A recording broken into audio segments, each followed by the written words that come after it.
This episode of Girl on Guy is brought to you by Audible. Go to audiblepodcast.com/girlonguy for your free audiobook download. That's audiblepodcast.com/girlonguy.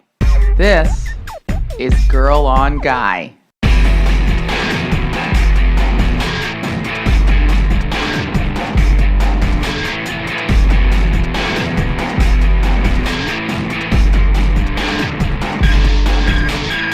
Hey everybody, welcome to Girl on Guy 219. Welcome to the show. It is the beautiful, robust, thick, juicy center of fall, and I hope that your lives are going as well as you might hope and better than you expected. I'm cranking away on all the shows, the Criminal Minds and the Talks and the Archers and Girl on Guy and Axis, and trying actually to be a little bit more like a human being, finding holes in the midst of all that activity to, rest, urinate, cry softly in a dark place, sometimes a closet, eat in secret, and drown all my feelings in alcohol.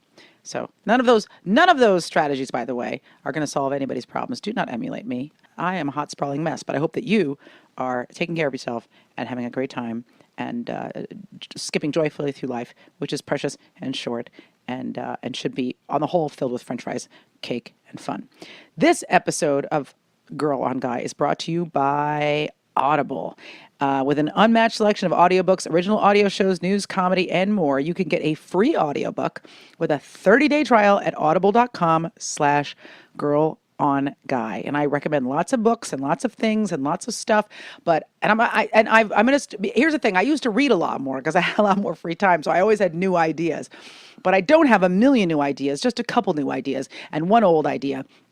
I did a panel last month at New York Comic Con for the TV show The Magicians, which is based on one of my favorite trilogies of books called The Magicians by Lev Grossman. I think the first book is The Magicians, and then the second one is The Magician King, and the third one is The Magician's Land. It might be Magician's Land and The Magician King. I don't know. I have a terrible memory, and I'm clearly too lazy to look it up online. But it's a fun trilogy, and they adapted it to a show that I've enjoyed because it is both emulative of the book, but not identical to it. And that's what's been really nice. And the guy that they picked for the lead is really, really great and a perfect casting choice. So you could watch that show, which is coming back out, and you could also read the books, and you could also enjoy them by going to audible.com/girlonguy and finding any of those books, The Magician's Trilogy by Lev Grossman, just by typing that information in. You will get a free audiobook with a 30-day trial by signing up at audible.com/girlonguy. And if that doesn't strike your fancy, you can always get my book, Self-Inflicted Wounds, read by yours truly, in just ongoing nasal drone of AISHA Tyler. But, animated, I act things out. I make little voices. I danced. I might or might not have recorded the entire thing in the nude. That's for you to imagine. I don't know why I suggested that you imagine that, but it's too late now to take it back. And also, our good friend of the show and friend of me, Dave Eggers, has a brand new book out, and you could get that book on there. And Dave Eggers is one of my favorite people. He was a guest way back in the very beginning of Girl on Guy. He's the founder of 826 Valencia, which has turned into the 826 Foundation that tutors young people and helps them get through school. He's also a foundation of Scholar Match, of which I'm on the board. This is a charity. I make no money. But it's a company that is like a Kickstarter for college students that helps college students with no resources go to school. Many of them, the first person in their family to ever attend college. So he's doing pretty amazing things out there in the world. And he has a brand new book out that just came out called Heroes of the Frontier. And I don't know, he's one of my favorite writers. He's also one of my favorite people. The New York Times described Heroes of the Frontier as On the Road crossed with Henderson the Rain King. Now, I have read On the Road. I have not read Henderson the Rain King. I'm going to throw in maybe actually there's a bit of The Road in there. I don't know. Is it post-apocalyptic frontier fiction? I have no idea. All I know is I love Dave's writing, and I think he's a pretty great guy. And you could check out his book on audible.com. So go to audible.com/girlonguy for your free 30-day trial. I've lost my capacity for English. And you'll get a free audiobook with that 30-day trial when you go to audible.com/girlonguy. When you avail yourself of these free offers, you are showing my advertisers that advertising on my show is meaningful for them and meaningful for you, and it keeps them coming back. So go check it out. It's free. It's a free audiobook. It's a free 30-day trial. Why wouldn't you go for it? Go to audible.com/girlonguy and check it out. Okay, this episode of Girl on Guy is with the astrophysicist. I hope I got that right. I mean, I'm having him on the show. I should know. Yes, he does so many things that I was worried I was going to draw too narrow of a description of him. But he's an astrophysicist, a cosmologist, an author, and science communicator, Mr. Neil deGrasse Tyson. And he is also the director of the Hayden Planetarium at the Rose Center for Earth and Space in New York City. He has his own podcast called Star Talk, which has been adapted into a television show. He's a prolific writer about science and a general, thoughtful, outspoken, prolific, voluminous thinker and speaker on the topics of space, science, space travel, and our interaction with our place in the universe and beyond. He is such an interesting guy, brilliant, self-made. He's got 43 degrees. Well, maybe not 43, like 41 degrees. He's a consultant with NASA. He does lots of cool shit. He's cool, man. And he is on my show. When I was a kid, I wanted to be an astronaut, like really badly. I still want to be an astronaut. This is a bunch of bullshit. I'm never probably going to go to space, but I can talk about it and fantasize about it like I did when I was a kid, and I read all kinds of cool science fiction books, and I loved science, and I wanted to be an engineer, but I didn't have enough math, or maybe I just didn't want to have enough math, or maybe I just wanted to have beers instead of math. But this is a guy who knows a lot about science, is that delightful combination of a grounded, thoughtful scientist and a dreamer, and has done so much to make science cool and approachable and appealing to young people of every age, gender, and ethnic background. And he's a pretty neat guy. And this is a really great conversation. And there's also something at the center of the conversation about travel and our place in the universe and how we got here and who we are and where we're going. That also has to do with our existential sense of self. Why are we here? What does it mean? We're not going to live forever. None of us are, but our works may. And by extension, when we expand outwards into the universe around us, when we create, when we develop, when we invent, we are leaving lasting marks on our environment and hopefully drawing a clearer map, a clearer, more detailed map in relief of the human place not in the center, because we're clearly not in the center. We're in our own center, but in the great map of everything that there is. And he's a great guy to talk about this stuff with. He is cool. It was a great conversation. It was too short, but it was still super, super fun. And here it comes. Ladies and gentlemen, this is Girl on Guy 219 with astrophysicist and science communicator extraordinaire, Neil deGrasse Tyson. Coming at you. Straight out of the Girl on Guy bunker, which I wish was the Girl on Guy bridge. And right into your face. Neil deGrasse Tyson, welcome to my show. Thank you. It's about time you called. I know. It took me forever, didn't it? I feel like we've been working on this on the fringes for a long time, but I'm a busy woman, and you are literally like as busier than me by a factor of many, and a factor of N. So I'm just thrilled it's finally come together. Well, thank you. Thanks for having me on the show. Now, you do this for a living, and your podcast is obviously much more structured and value-driven than mine, but I'm thrilled to be able to talk to you. Mission-driven, value imbued. And I'm going to just start out with what I feel is going to be kind of the crux of the conversation between us. And then we'll start at the beginning with your life, because I don't know how to articulate this in a way that's not going to be ham-handed or ham-fisted. And I think I'm really interested in talking about the fact that you are probably the most well-known American scientist, and today, you know what I mean? And you're an active scientist. You're not somebody that people read about in a school book. You're actively pursuing and disseminating science on an everyday basis. And you're African American. And I think that you have probably not a mission that you set for yourself, but there's still a varied mission in what you do. Because I think whenever you're the first or the only of something, you have a secondary mantle that you carry. Willingly or unwillingly, I guess. Well, so there's the mantle that people put you on. Yes. And there's the mantle you might have brought to the table. And so your accountability exists in all of these places. So that's certainly the case.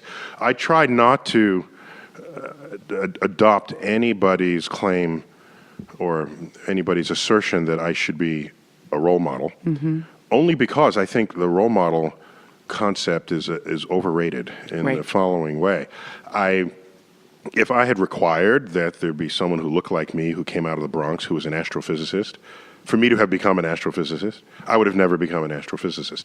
So at some point, if you want to do something no one has done before, there are no role models. So should that now constrict people's ambitions coming up in the educational pipeline? No, it shouldn't. You should still be able to do what you want. And so what I did personally was construct my role models a la carte.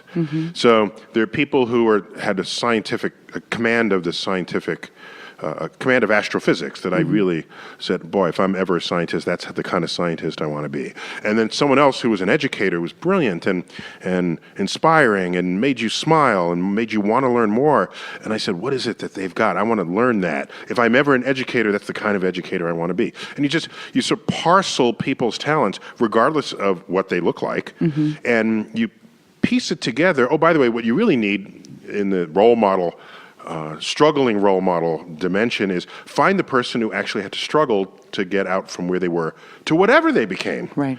And you will find that so many of those stories have strong overlap with what could apply to your life, no matter what you want to do. So these stories have common denominators, right? And but what it enabled me to create goals for myself that were not linked to other baggage an individual might otherwise have. Right. So I, of course, as a kid, as a boy growing up in the Bronx, I had role models. I had athletic role models, but I wanted to have, like with the Yankees, right? The Yankees are the Bronx. So there were players. I didn't want to be the player.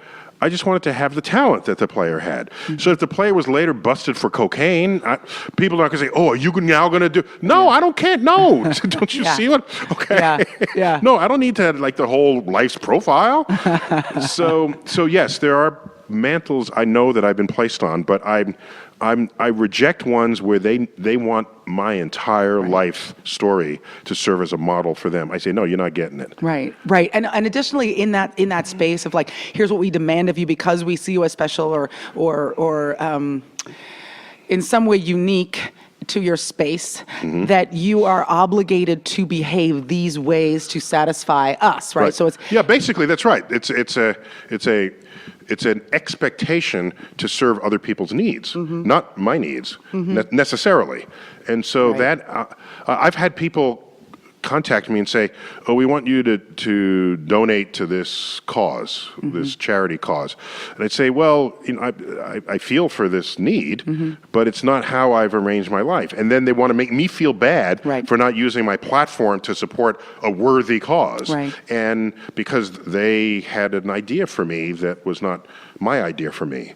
And that's what's so interesting about someone like you, this path that you've chosen, is that a part of it requires that your goals be specifically and uniquely and kind of what's the right word? Impenetrably your own. Do you know what I'm saying? For you to get where you've gone, you had to hew to your own set of goals on your own path. Otherwise you just get scattered thin and nothing happens. Right. And so, and it means saying no a lot, which is uncomfortable, but you get used to it after a while, not from thick skin, but you just rethink the priorities. And otherwise you just become what everyone wants you to be or maybe needs you to be. I personally felt I had a deep vision for where I wanted to take my life. And so that's the tune that you're playing. I realized I didn't start my very high-tech fail-safe back up here, and I'm doing that now. I was just riveted, and I said, I better get this going in case. Because all the rest of it, you don't trust the rest of your technology. I don't know. I don't trust, and I trust but verify, my friend. There you go. But verify. Very militaristic. So let's start back at the beginning of your life, because I'm just so curious about. I'm just curious about you. That's why you're here. So, where were you born? I was born in New York City. In resident of the Bronx at the time, but I was born in a hospital in Manhattan. Oh, okay. Yeah, Mount Sinai Hospital. And were your parents? Like what was your educational? What was their educational experience like compared to yours? My mother was a housewife, did not go to college, not uncommon in the day, and my father struggled through school. for graduate school, he went to Columbia Teachers College. But over that time, they're starting a family, and there's not much money around. And so we lived in middle-income housing projects in the East Bronx, Castle Hill housing projects, and went to PS 36 in kindergarten. And then he graduated and got a better job, and we moved because, in fact, you're kicked out because they're housing projects. Right, so there's a limit, there's an upper limit to income, right? There's income thresholding, which is completely sensible and the right thing.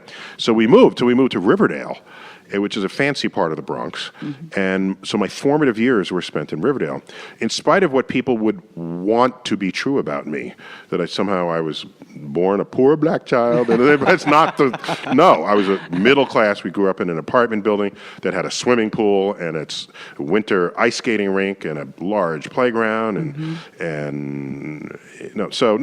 had a middle class life, went to public schools. You know which what's I'm proud interesting of, public schools. about that stereotype is different groups would apply the exact opposite stereotype to your life. There'd be the people who be like, well, he came up from a poverty and a poor black child, never had a book, and he stared at the stars, and and then I think there were a group of people who would put the opposite on, which is like the only way he could have ended up at Harvard and with multiple degrees is if he had grown up, where he was a rich black kid and he had all these It's interesting because just whenever you're a part of an excluded class or a historically excluded class, everybody has a framework they need you to fit. They've got to fit. You got to fit their trope. Yeah, exactly. So the brain loves to organize. So to a fault. Yeah, yes. To an extreme it works up until a point, and then cut it there. Exactly. The system is failing you now. Actually think about what you're. Failing all of us.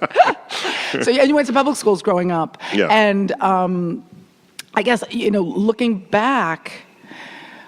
That was obviously instrumental in your educational development. Only in the sense that it was a nice cross-section of sort of people and the community, and classes were large, which meant that you could not rely on, classes had 30 to 35 people, 34 people, anywhere in there. And you couldn't rely on the personal attention you might get in a private school.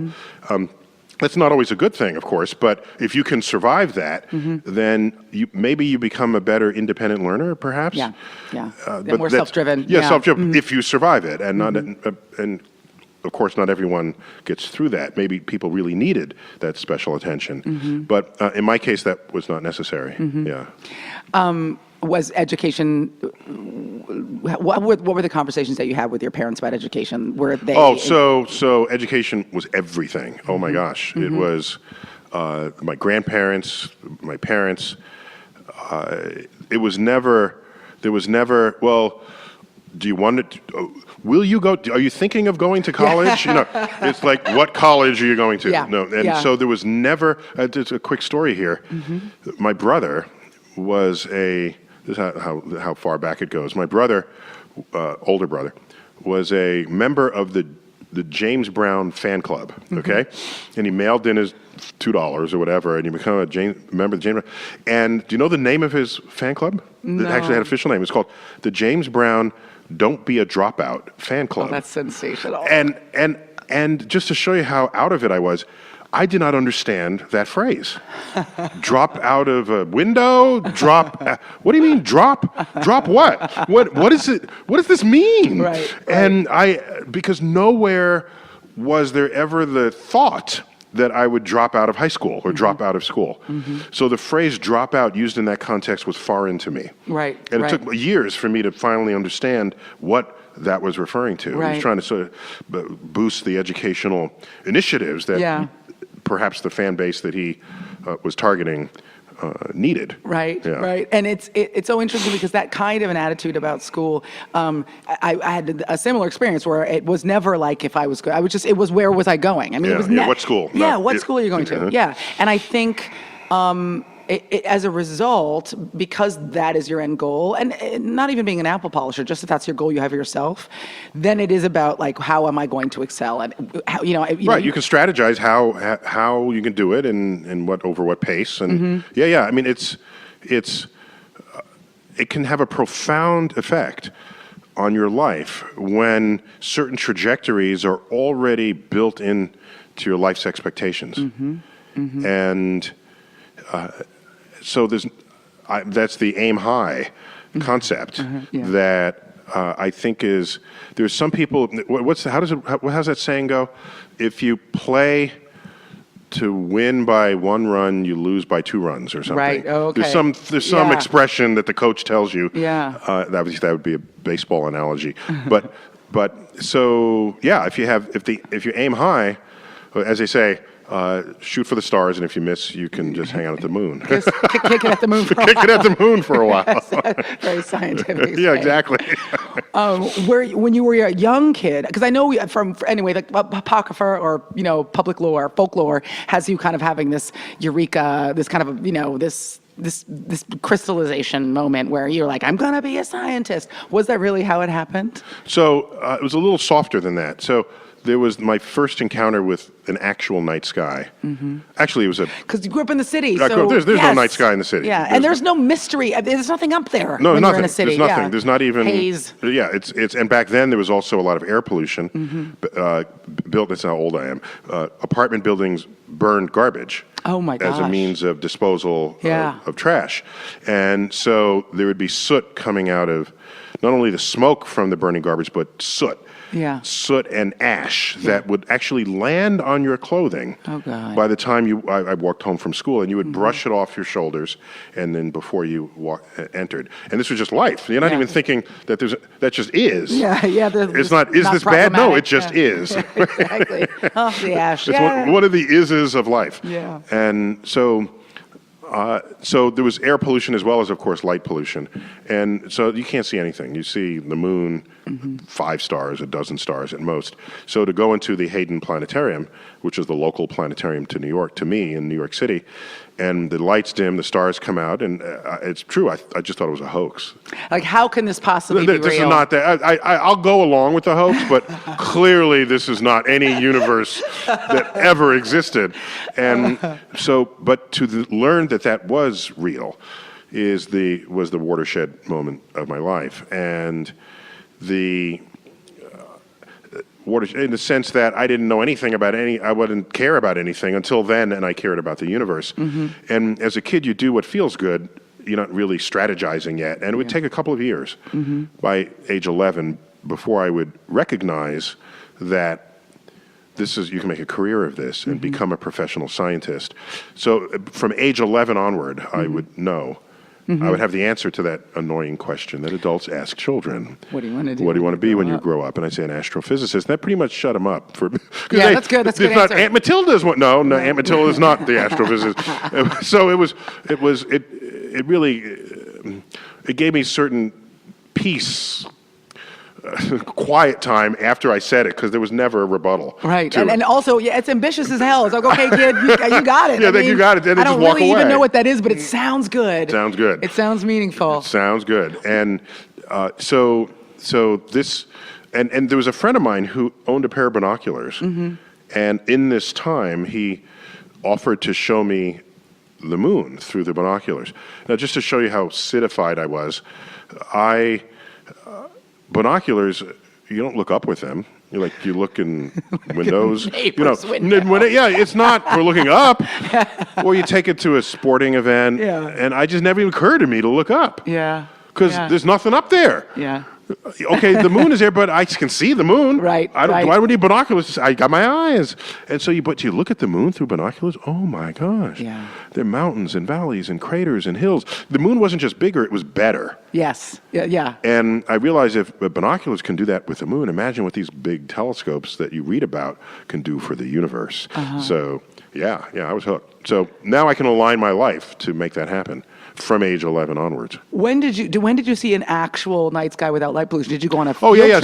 So there were some trips to the Caribbean where we had relatives, and a couple of other trips to upstate New York and across into Pennsylvania, just away from city lights, and then even to mountaintops where there are actual real observatories. And but to this day, just how cityfied I am.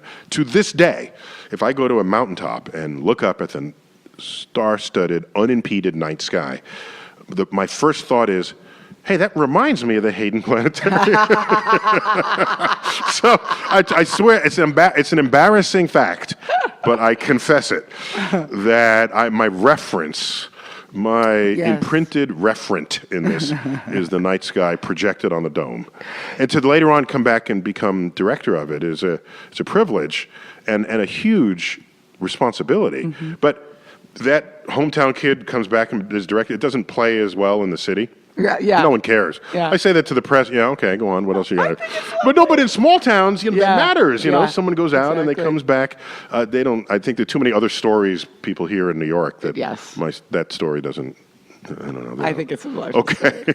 I remember. Well, you're from where? Where'd you grow up? I'm from San Francisco. San Francisco. Okay. And That's same a cool thing. town. So Very, lots of very light cool town. pollution. Yeah. But thank you. But I used to go camping, and one thing I was just thinking about when you were talking. See, about, if you grew up in New York City, no one is thinking of camping. No, right? Not even at all. It's not even. It's not what you want to do. What? Why would you sleep outside? Outside. You trying to be homeless? Exactly. But, We got homeless people. Yeah, we could do that down the street. You don't got to drive anywhere.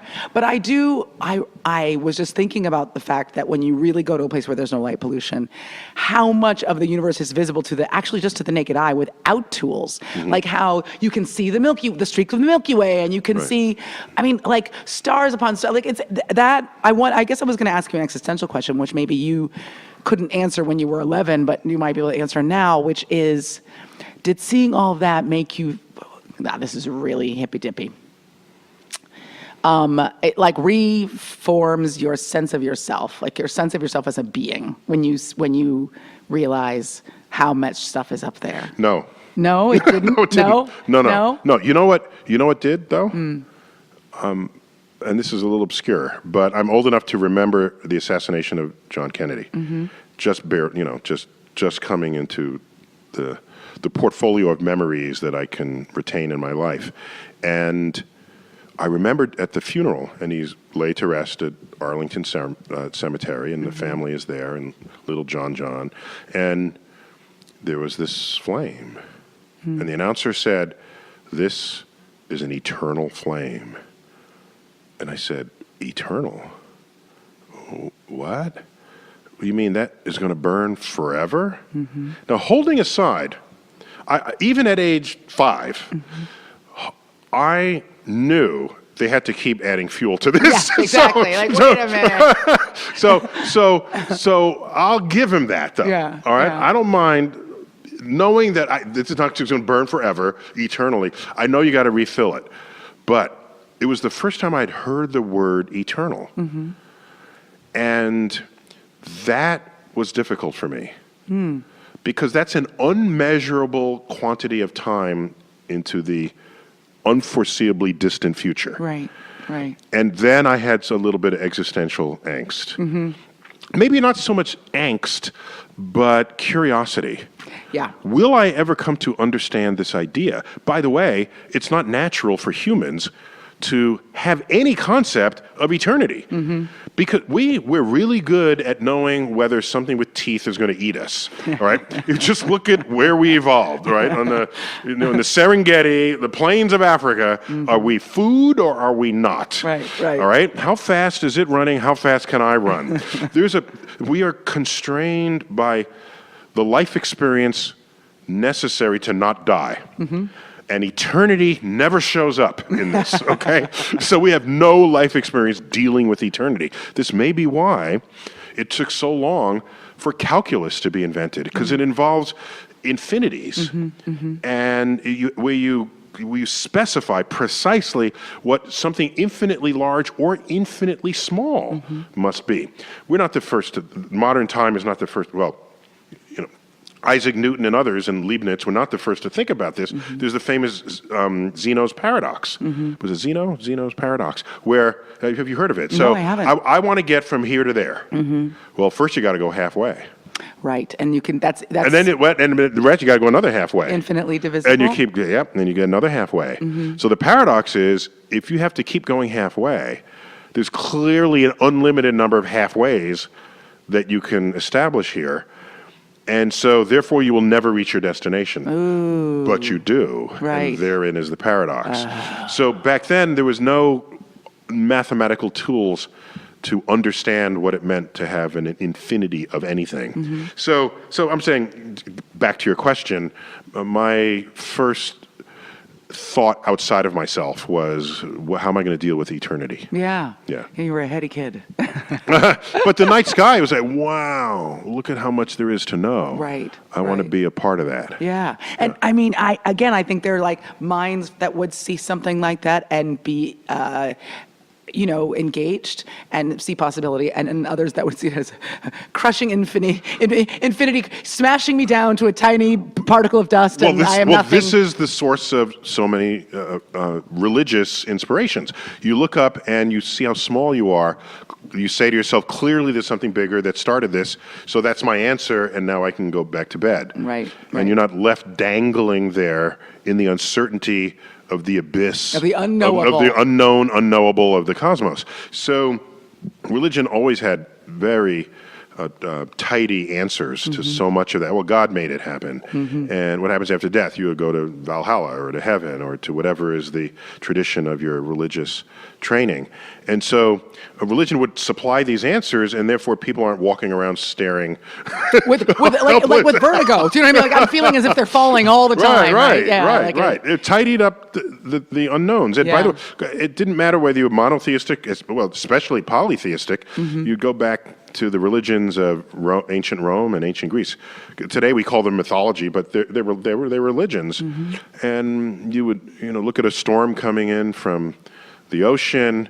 Nobody knew anything about barometric pressure or relative humidity or Coriolis forces. And so it was Poseidon, who was angry. And which made sense when that storm jacked up all your stuff, and you thought, okay, he's pissed, and now my house your is stuff. sad. Yeah, exactly. Yeah, you messed up. And since everybody messes up at some time, it was. It reminds me. It reminds me of this joke about one of the quotes from the Bible.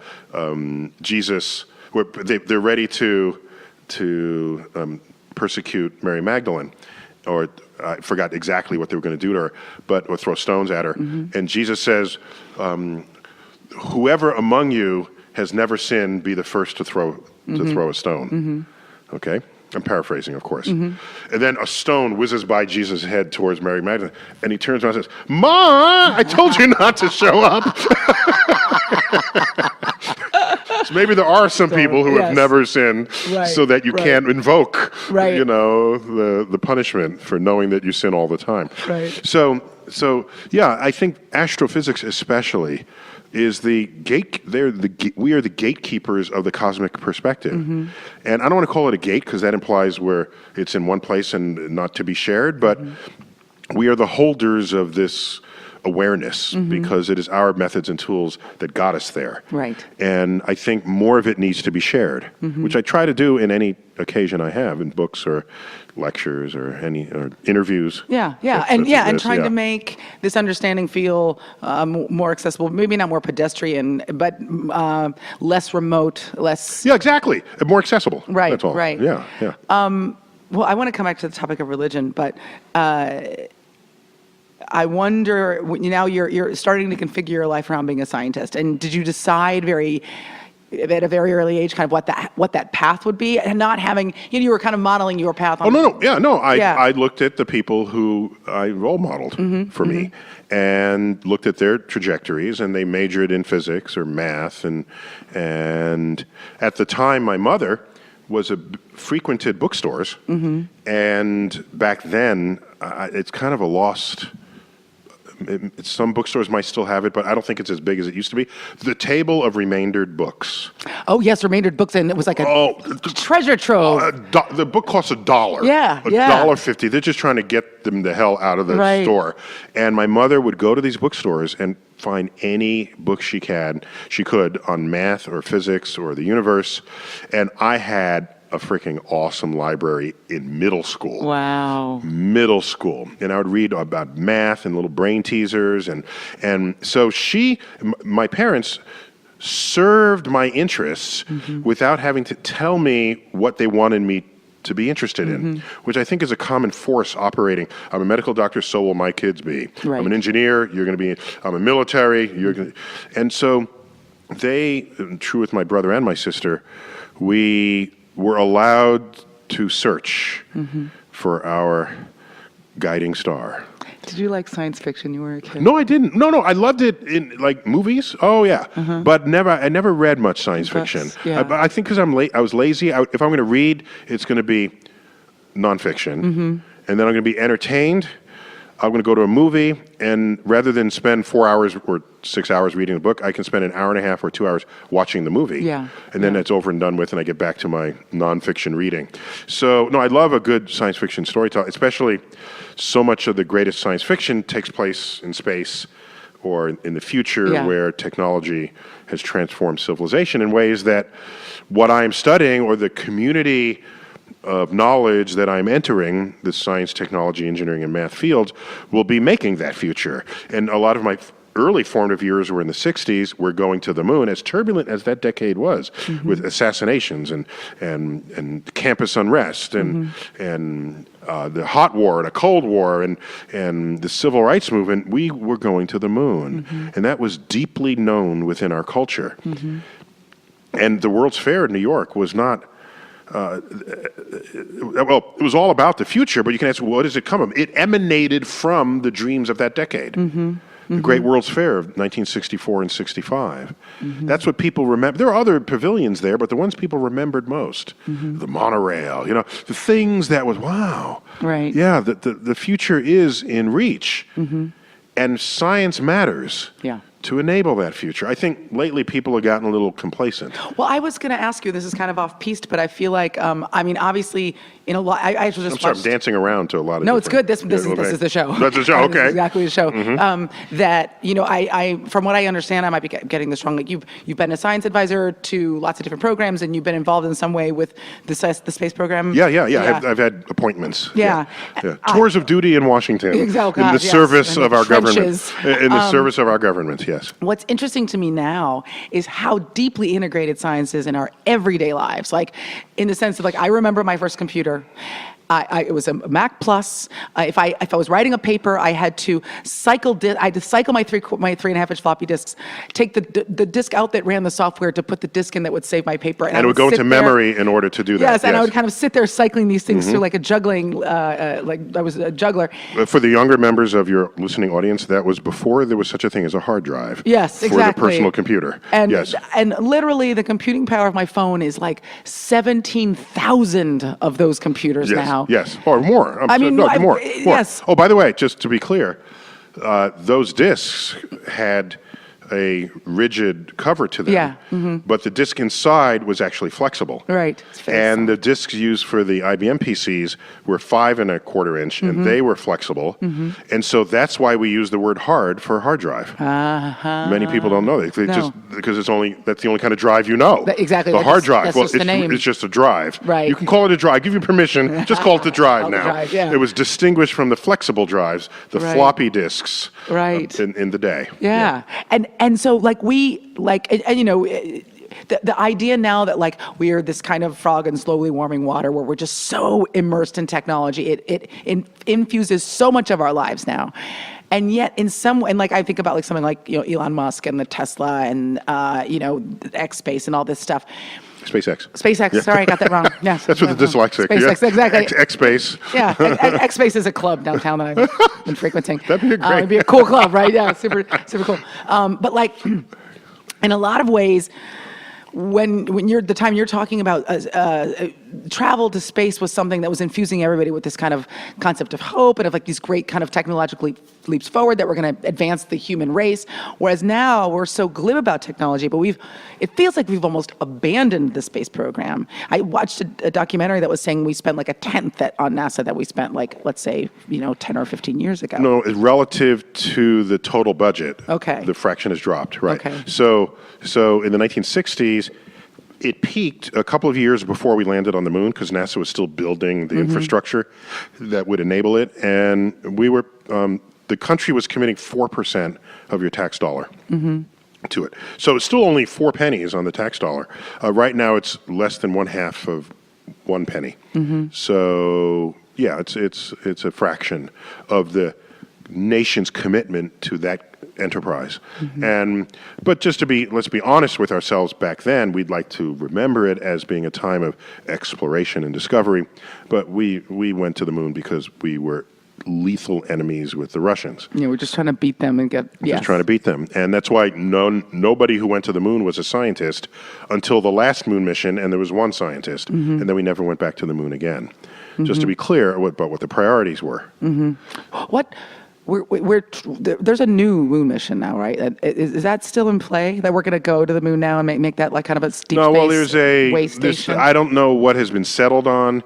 There are ideas that will set up a moon base, but you don't need to set up a moon base to go to Mars. You just go direct to Mars. But Obama has spoken of going to Mars in the 2030s. Or maybe a little earlier. But my worry about that is we now live in an era where a president can commit a vision statement to be carried out by a president not yet elected, to be named later, on a budget not yet established. So what does that mean? When Kennedy said, we'll put a man on the moon, put him safely to Earth, he did that in 1962, do that before the end of the decade. That would have had he gone 2 terms, that would have happened under his watch. Right. So I'm still president, and we're still making this happen. Bet, let's do it. Yeah, exactly. So I don't know what it means for Obama to have said that. Right. Well, it means intention. Intention, but you got the political support and the political capital that you would invest. But regardless, we should be honest. If we're not at war, will we be as motivated to do that? I'm not convinced. I have some other ways to do it. I wrote a book on it, but on how to get to Mars. No, why going into space matters. Yes, that's the core of what I'm getting at. And why it matters. And I don't want to force you to like space as much as I like space. That would be an unfair argument to invoke. But I think nobody wants to die. No. And so you will invest money to defend yourself. So that's why war has essentially an unlimited budget for whatever the needs are, real or perceived. We spend money on war, the Defense Department. But also, you don't want to die. You don't want to die poor. Right. Certainly not in a capitalist society. So if I could direct you in a way that will assure the future economic health of your country, would you be interested? And I can say that audacious ambitions, audacious mission statements in space will attract the best of all the STEM fields that there are. If we're going to look for life on Mars, I need the biologist because I'm looking for life. I need the astrophysicist. I need the medical doctors because the health of astronauts en route. I need structural engineers because we're going to build stuff when we get there. I need the whole STEM portfolio is represented in NASA missions. And if they're big missions, now you have a dream that you can reach for. And you will you can turn a sleepy country into an innovation nation practically overnight by sending out a call for the best of the engineers and scientists. And even if you're not an engineer and scientist and you want to become an attorney, how about we need someone to write the space law for who's going to own the mineral rights to asteroids. The first trillionaire will be the person who exploits the minerals on asteroids that are going around the sun with nothing better to do except to put Earth at risk. Might as well mine the shit out of it, okay? and do something useful with it. Just think about what that future might be. But it's interesting because So my point is, I would say you go into space and when you become an innovative nation, everybody is thinking invention, creating a new tomorrow, a new product, a new this. And those are the seeds of tomorrow's economies. And those innovations fall back to Earth and transform people's life here on this planet as well. It's not just whether it's a spin-off. I'm talking about a culture of innovation. It goes deeper than just, I'm waiting for the spin-off to happen from what you did en route to Mars. It's an entire culture of there's tomorrow that we are inventing right now. How can I be a part of that? Right. What I was going to say to you is the interesting thing about all of that is like I loved science fiction when I was a kid. I was like, like Avid consumer. Inveterate reader. I'd read on the bus and I'd wake up at the turnaround and it was dark and I'd be in trouble. And I loved left on bus. Right? Exactly right. I was like my own kidnapper. And I would read Bradbury and Heinlein, and I loved like the Mars trilogy, and I fantasized about living in space. And I guess unfortunately, the way to drive a space program is to talk about the financial benefits and the technological benefits, because the dream part of it, the part that might have, even though there was the space race with another country, there was also this fantastical kind of, this is not the right term, manifest destiny. Human beings are meant to travel the stars. Our destiny lies off of this planet. There's a saying in the space community. It's if God had wanted us to have a space program, he would have given us a moon.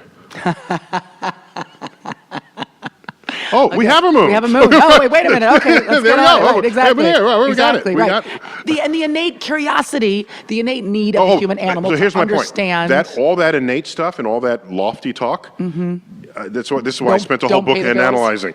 That's why I spent a whole book analyzing this. This book a few years ago, Space Chronicles, Facing the Ultimate Frontier.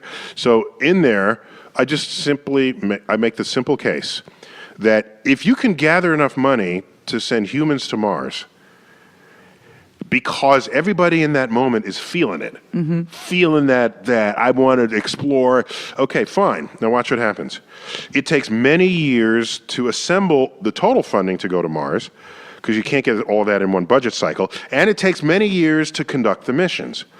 Over that time, there are economic downturns. Right. Over that time, shit happens. And so it is ripe for there to be some economic depression, some huge wave of layoffs, and the press goes to the people in the unemployment line and say, how do you feel about unemployed?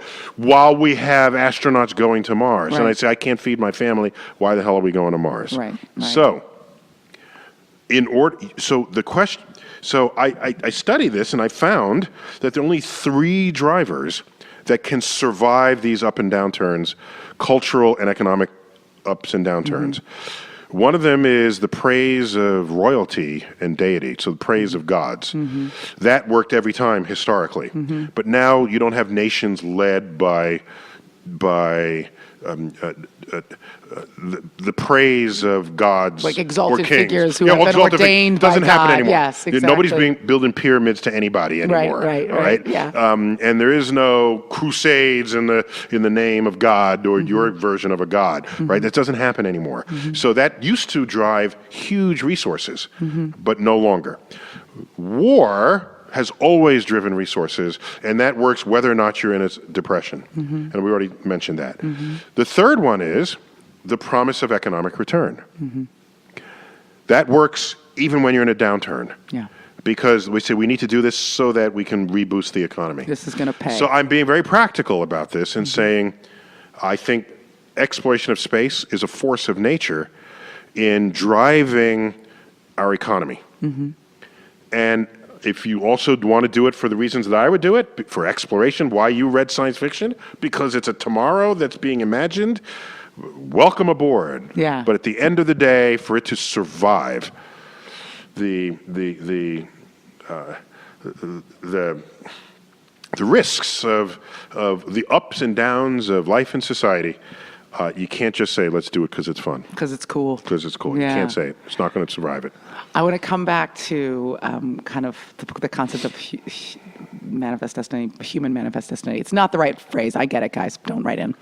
But when you set this path for yourself, you're looking at people that you want to emulate. I mean, a big meal is made about the fact that not only did you admire Carl Sagan, but you met him and he extended like these kindnesses to you that were really inspiring. It was oh my gosh, he was already famous, though he had not yet done Cosmos. He was already famous, and on TV and written books, best-selling books, and he wrote me a personal letter inviting me to check out Cornell. How did he know who you were? So I'm guessing, I never got this confirmed, but this is the only way it could have happened.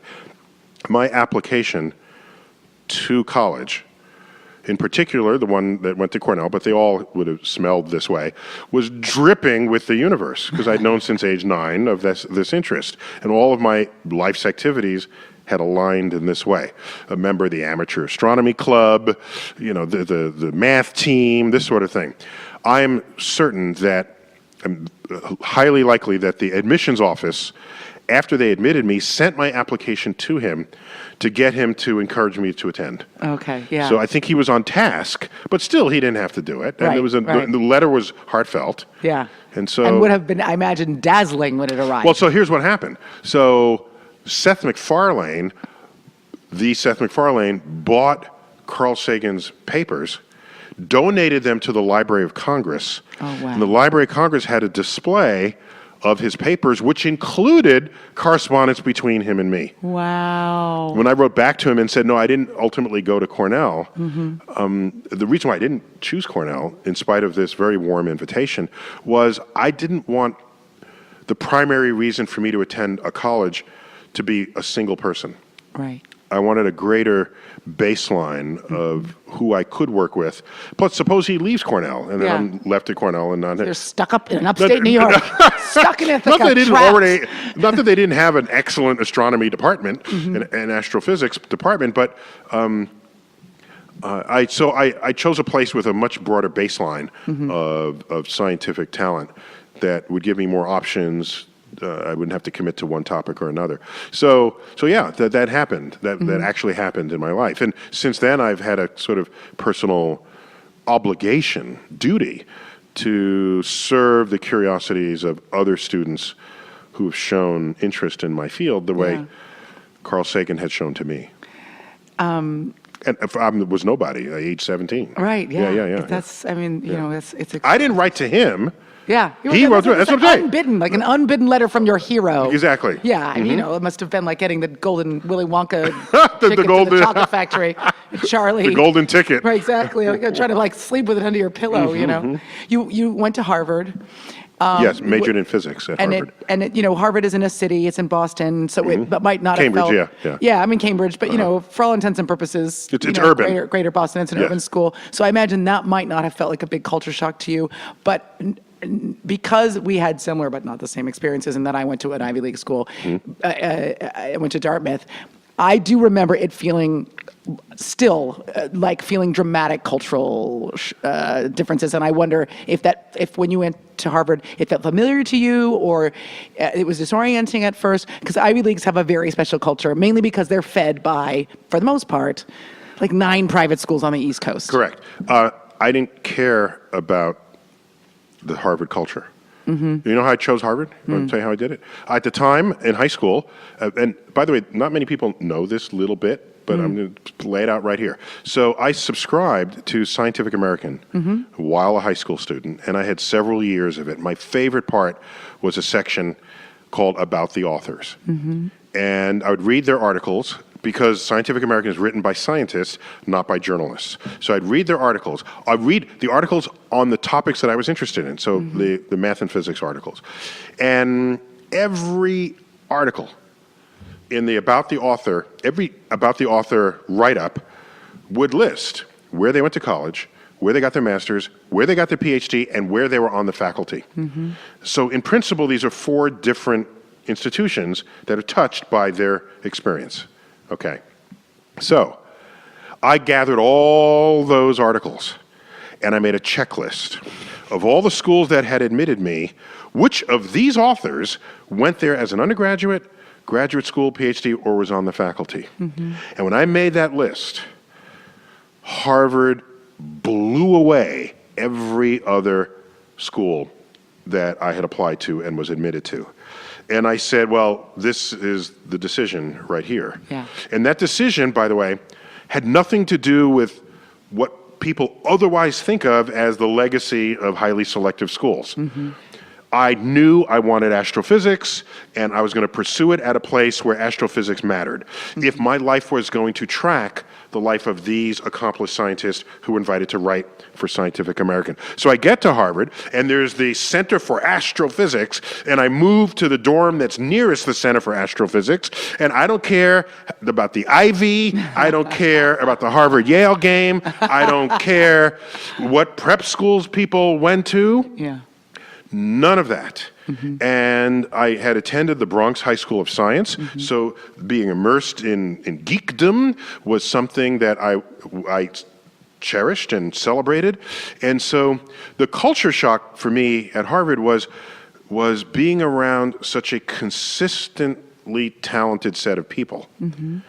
So not that was a culture shock, but I was enchanted by that. Yeah, yeah. And so every next person was an expert, or by the way, at age 18, was an expert in something, and that was kind of fun. But at the end of the day, I was focused, and the rest I don't wear a Harvard ring. I don't go to reunions. Had I tried to assimilate this prep school life, I would have said, I don't think they ever had me in mind. I probably would have had some issues. Yeah. But that's not why I went to that school. You were focused on one thing. All you were the way. one-pointed. So you talked about... Oh, by the way, but there was a little bit of the prep school culture that I did uptake. I started rowing. I rowed as well. Yeah, yes. I see yours concept two folded up in the corner. Let me see your hand. See if any remaining. They're not as callous. Oh, whoa! Did you? No, you must have a manicurist. Take these away. They take those away every day. You still feel right here. There's still one right there. Well, and when you're rowing with those wooden, when you're I'm that old. We rowed with wooden oars. None of this wimpy. Let's have foam cushion, foam carbon fiber. Oh my gosh! We were back when rowers were rowers. Yes, and your hands were constantly split and bleeding. Yes. And so, I was, so I enjoyed rowing as a sport, and I continued that in through graduate school. And I look for the rowing machine in fitness centers when I go to them. Yeah, and you never forget. I mean, that's something that's in your blood, because it is one of the most consuming sports. Every muscle, every stroke. Yes, and I remember all I thought about was study, eat bagel, row, study, eat bagel, row. Oh God! I mean, a dry bagel was like, it was teething all through college. I always had it in my mouth. We're going to run out of time, so I want to jump ahead. I want to quickly talk about your collegiate path, and then I want to talk a little bit about how you have been able to kind of navigate this space between popular culture and science, I think, in a really special kind of modern way. And I think, obviously, social media and technology probably have a lot to do with that. You're able to reach more people than maybe someone would have when, in previous generations. But meet people trivially, right? Yeah, exactly, in a finger snap. But you went to a lot of colleges. You went Harvard undergrad. Yeah, and then I began graduate school at the University of Texas at Austin. Got my master's there with the intent of continuing the PhD.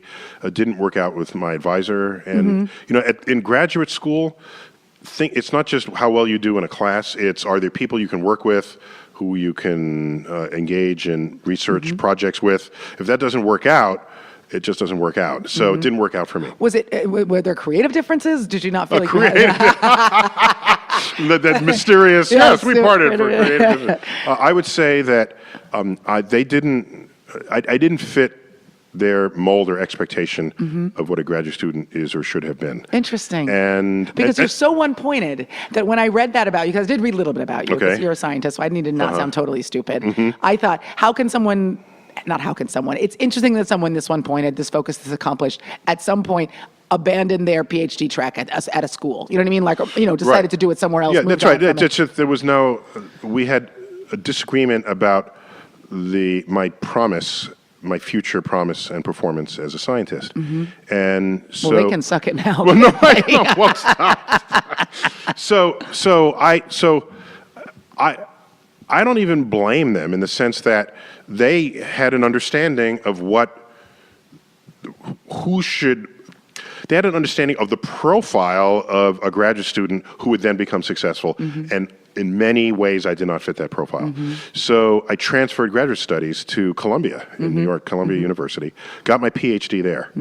And then one of the highlights of my life was giving the graduate commencement speech. There were 2 graduations, one for the whole the undergraduate schools, and then there was a separate ceremony for all PhDs in the school. I was invited to give the commencement speech, and I got to tell a little bit of my background and my ambitions of becoming an astrophysicist.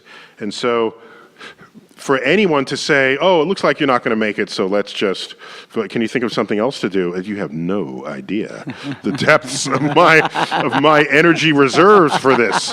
You know, do you know who you're fucking with? You know, Exactly. no, I guess they just didn't know. No, they had no They had idea. just no idea. So That's also, that is, to me, that is so anti-academic. I mean, to say to somebody, we just don't think this is going to work out. Well, so even though, by the way, it's not as though I was saying, you know, I'm a little lost. Maybe I should do something else. Right. No, right. I was the whole time. Yeah. I'm saying, this is I'm where down, I'm here. I'm Yeah, here. yeah, I'm here. yeah. I'm ready to do it. So what you need is a graduate program that was nimble enough to see what was different and not get distracted by that, Right. and find out what can work and just make it work. Yeah, exactly. And so that happened at Columbia.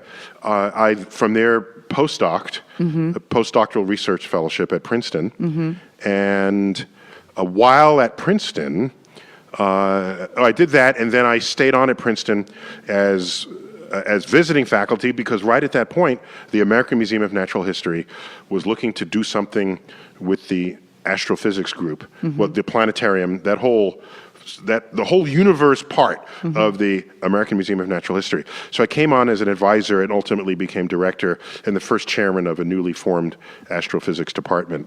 This is back now 15 years ago. And so now we have a whole vibrant research group there in our Department of Astrophysics at the American Museum of Natural History. Every Ivy League school, like, and then at Brown, I played tennis, and then at Penn, I was teaching knitting. Right. Sorry, there was a year there where I taught at the University of Maryland, College Park. Yeah. So that was fun. But then everything collapsed to Texas, and so I had to regroup. Yeah. But anyhow, I don't dwell on that. You know, people say, "Oh, if you could do anything different, how would you do it?" Not to put a question in your mouth, but I think I have an unorthodox answer to that. I wouldn't do anything differently. Right. Because I am the sum of all of that life experience that, which involved the struggles and the transfer of schools. All of that creates who you are. Yeah. Yeah. And it reminds me of the immigrant that comes here with $10 in their pocket, and they work hard and they struggle and they get wealthy and they have kids, and they say, I never want my kids to struggle the way I did. They will never know a hungry day in their life, and they will provide for them. And so then you provide for them, and they are deadbeats. Lazy, entitled. Yes. And they say, how come they're this way when I gave them everything I didn't have? Yeah. That's why they're that. So you've answered your own question. You answered your own damn question. Yeah. So a person's life experience, provided you survive it and overcome it, I think represent a fundamental portfolio of who and what you have become. Yeah. So. And you talked about the fact that you looked at the paths of the people that you admired, and you wanted to emulate them, although you set your own path for yourself. But I think what's also instructive is that the through line for you was you had a goal, and you were not going to be deterred. Oh yeah, no matter. Yeah. There's nothing you could tell me. And people tried. Oh, you're really athletic. Why don't you go into, have you ever thought of professional, football or whatever? Because I was fast and I had some balance. I could have been a wide receiver, not a wide receiver, but certainly a running back, definitely, at the college level. Maybe not pros, but definitely college level. And I said, no, I don't want to, I'm not interested. Yeah. Oh, cool. Have you thought of this? And everyone was trying to suggest things that were not astrophysics because their expectations would not otherwise be fulfilled by it. But I didn't care. Right. I didn't care. And then I wondered, here I am kind of a guy, all right, as visible as you can get today, right? Yeah. And so I say, are there any others ready to sort of, because I don't want to do this forever. I'd rather just go back to the lab. I don't need to be doing this the rest of my life. And so I'll go find me in the lab, all right? Right. And so I just wonder how many people who had ambition, but whose ambition was squashed Yeah. simply because their fuel tank had run dry, right at the point where that or been bled dry by the ambivalence or the closed-mindedness of others. Because I'm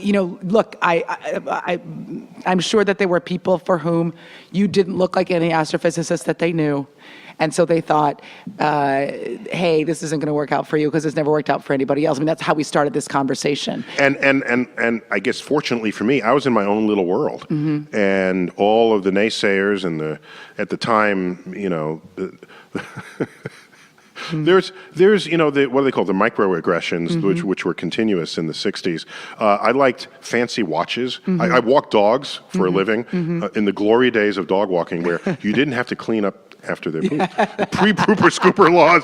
You can walk 3 dogs, they poop. Halcyon days. You don't even have to break gates. Right, exactly. And so, but I used that money to buy my first telescope and my first camera for astrophotography. And in there, I would buy these watches that had these multiple dials on them.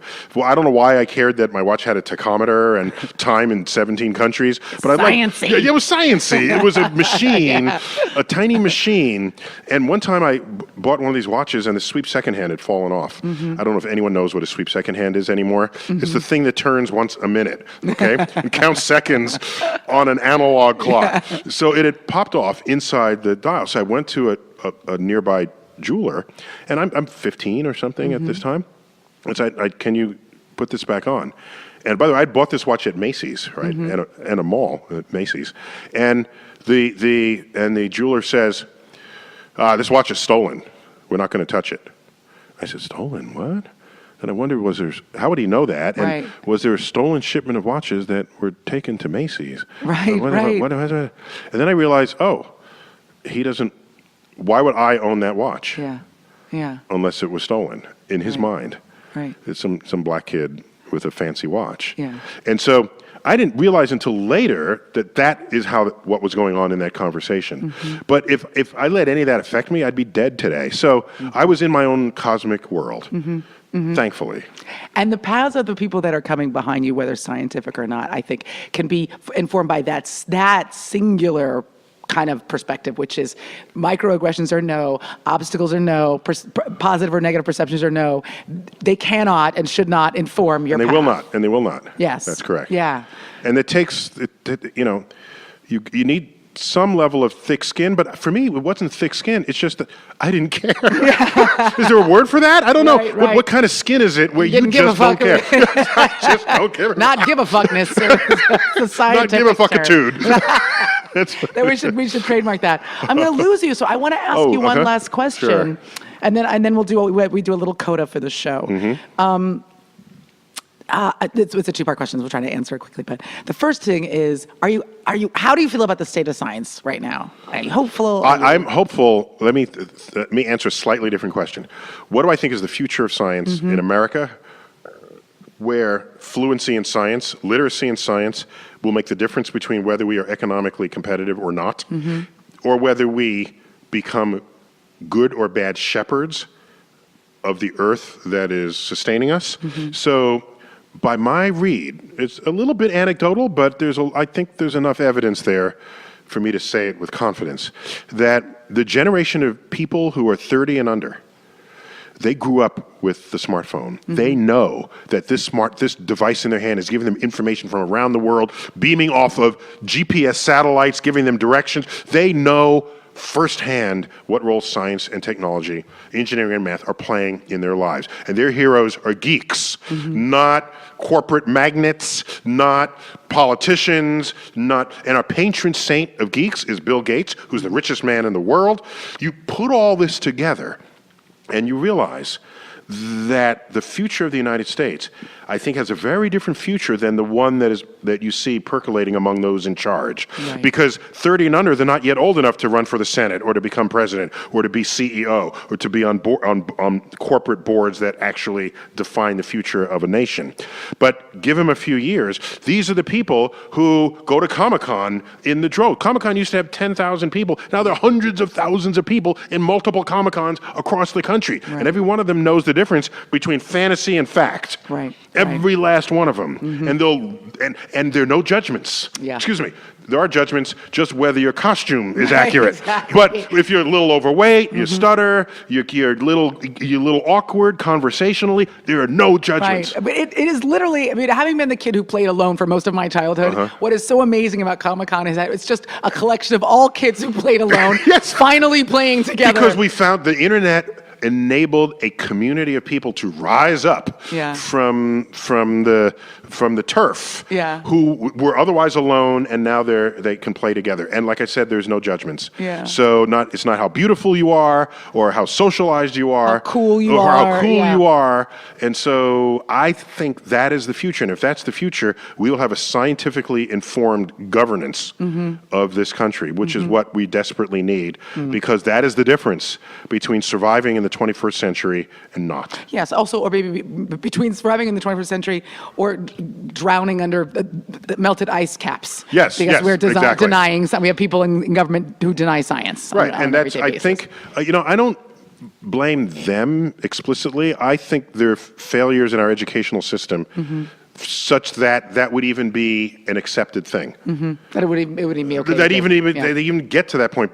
Not enough people fully understand what science is and how and why it works. Right. And I wrote a little bit on that. I just Google what science is and Tyson, and I don't think Mike Tyson has written on that subject lately. So you should go to my little essay. Science is interesting. You should go to my version of that, Yeah, even if Mike yeah. Tyson did come through. But I think it's people should read that if you're otherwise wondering, or you say, "Oh, it's just a theory," or "No, what do scientists know?" Right. If you're thinking that way, I just invite you to explore this. And with regard to social media, that's where I learned that people will absorb science if you fold it into to the pop culture that they're already fluent in. And Star Talk is an experiment in you coming to me with your pop culture scaffold, and I clad it with science, and then you walk away with science-enriched views on what you thought might have had no correspondence to science at all. Right. And we started with a grant from the National Science Foundation, who believed in this experiment, and then it went to, so it started on radio, then it went to satellite radio, then podcasts, and then it jumped species, went to television, National Geographic. I'm here in LA because of the Emmys. We didn't win, but we got nominated. You got nominated. You've been nominated before, right? Because I feel like I see twice you. in a row. That I saw means you last year. somebody's paying attention. Yeah. Because Star Talk is the first ever talk show on television based on science. And the fact that it would get noticed in its first year, we didn't have to win. We got noticed with the nomination. It told me that somebody's paying attention and someone values this exercise. Science is important. And then it jumped species again, and then we made a book, Star Talk, the book. And I was skeptical how we could bring it all together and have it still sing with the pop culture science recipe that worked on radio and on television, but I think we succeeded. Yeah, and these things all continue to dovetail, support, and integrate, and kind of structure. Correct. And every morning I wake up, I say, how many Twitter followers? Do they know that I'm an astrophysicist? They can still pull out. You can still unfollow. Anytime. You can still unfollow. I was going to tell people they need to follow you because one of the most fun things, even if you're not a scientist but you love popular culture, is to watch you savage science in film and television. Well, no, but that's then always enjoyable. I think I misunderstood there. I think people brand me as a buzzkill, No, and my intent enjoy it. is to enhance your movie-going pleasure, and I think I've been misunderstood. So I don't, because so many people get pissed off, and it's not my intent. No, so, your intent is just to say, look, these things are grounded. I mean, look, predictive science or science fiction, the science is actually like the core, the critical word in those phrases. It should be, Yeah, and so, I mean, the science fiction, predictive science is the fancy word for science fiction, but if you're watching something like The Martian, or you're watching something like, don't you want to know that is that real or not? That Sandra Bullock in the zero-G scenes of the movie Gravity, that her bangs always pointed downward. Yeah, yeah. Don't you want to know that wouldn't happen? That wouldn't happen. Yeah. That her hair would like freely float in space. I thought maybe She had people a lot of gel in her hair. Space gel. Space gel, yeah, for zero G gel. There you go. That's a new brand for you. No, but so I think if you want to call it a recipe, I don't like thinking of it that way because it happened a little more organically than this. But retrospectively, the recipe is if I can find some way to attach science to the pop culture that you value, what I have found is that you will absorb that science like that. Yeah. And you will want more of it because it enhances your life and the things you care about. And science is no longer this lesson. Okay, abandon everything you're doing, come into my class, and I will lecture to you on science. That's not what it is. Science is everywhere. You don't have to dumb it down. It just is the science that matters. Right. And I was impressed with the reaction. I tweeted this. I was watching an overtime period in a football game in a recent playoff season, and they went through the multiple chains of possessions, and then there was like sudden death field goal kick, and I'm watching it, and there it goes. By the way, I was only channel surfing and landed on this, right? And there it goes, and the football hits the left upright and continues in for the win. And so I said, wait a minute. Ooh, let me check. So I checked the orientation of the field and the latitude, and I did the calculation, and I concluded that that field goal was aided by a third of an inch deflection to the right, given to that ball because of the rotation of the Earth. So I tweeted that, and people just ate it up. Yeah. And I was really just trying to enhance your football watching pleasure, but it ended up in the team that won said, "Oh, Earth." The headlines, the local papers had fun with it. Yeah. Earth helped the team win. Yeah, exactly. The universe is on our side, kind of Yes. thing. So I love doing that when I can, and I'll continue to do it as long as people will embrace it. And the day that people stop embracing, I'll just go back to the lab. That story you told me reminded me of the quote. I'm actually not quite sure who did it. Brad, it's not Bradbury, but I'm going to give it to him. The one that science sufficiently advanced. No. So that's Arthur C. Clarke. Okay, one of his edicts. Indecipherable from magic. Yeah. Any technology that is sufficiently advanced is indistinguishable from magic. Yeah. That's So right. that was something that looked magical to everybody, right? This magical thing of the ball going in. It's a freak accident, and you showed. There's some forces at work there that matter to you in ways you might exactly. not have thought. And in that way, people won't think of science as this class that they were never good at or need to step around, that they will see it as a fundamental element of what it is to be alive and what it is to function in the 21st century. And in that way, I think that's a different country. That's a country where everyone knows and understands what science is. Yeah. Would you go to space if you could? Only if I checked the budget and there was money to bring me back. A. B, if I'm actually going to a destination. Like I said, lately NASA, for the last 40 years, NASA has been boldly going where hundreds have gone before. To me, that's not space. Yeah. That's a couple hundred miles above the Earth. So, always. Yeah. If you go to San Francisco from LA, you are farther away from LA than the astronauts are from Earth's surface. Wow. So we've somehow all agreed to call that space, but to an astrophysicist, that is driving around the block. Going for the layup. It's going for the easy layup. Yeah, Right. Yeah. Space, put a destination in there, Yeah. and I'm all for it. Cool. Well, we're out of time, so I just want to. I was delighted to it finally was a do your thrill. show. It was a You thrill didn't to call, get you there. don't write. I know. I'm a terrible know. human being, but I remain a fan, and it was a thrill to see you at the Emmys last night, and I am confident I'm going to see. And I you announced an there Emmy next that year. you came up to get. Yeah, yes, exactly. Yes, it was You for announced the my voice category. talent for. There was you did the animated shows, so the animated we won show for best animated show. Yeah, for Archer. Archer, yes, Which was yes, a thrill. Congratulations on that. And did not expect to win at all. And it was a delightful night, and it was great to see you up there and in your space vest, in your signature space vest. You gotta wear what you love. Exactly.